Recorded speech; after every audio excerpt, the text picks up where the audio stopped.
Puerto Rico, part of the USA.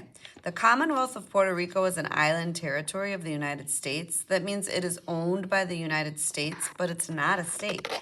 Juan Ponce de Leon founded the first European settlement on Puerto Rico, Spanish for rich port, establishing it as a Spanish colony. It has been a Commonwealth of the United States since 1952. Most of its people speak Spanish. Puerto Ricans are American citizens but cannot vote in national elections. About 4 million people live in Puerto Rico today, but more than 5 million people of Puerto Rican descent live on the mainland. Luisa Walker loved her son, but she was worried that she was focusing too much on baseball. There were times he was so much in love with baseball that he didn't even care for food, she said. In fact, she once tried to burn his bat, but Roberto rescued it from the flames. All this playing soon helped Roberto become one of the best young baseball players in Carolina.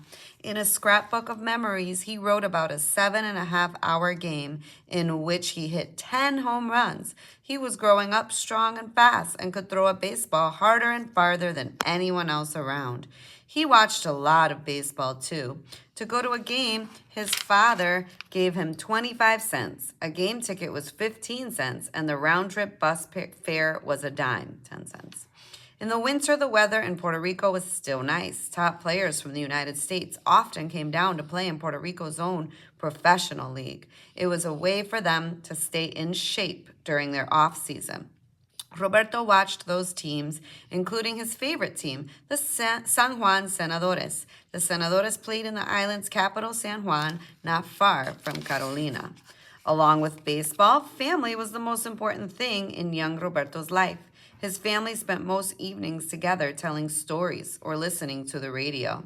His brother Justino remembered that they were the first family they knew with a radio. The Clementes were not poor, but they were far from rich. His father, Melchor, worked in a sugar factory, and his mother, Luisa, did laundry for neighbors. Roberto and his brothers sometimes earned money by bringing water to the men working in the sugarcane fields.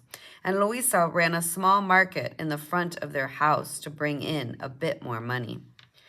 Roberto became known as a boy who was always willing to help out.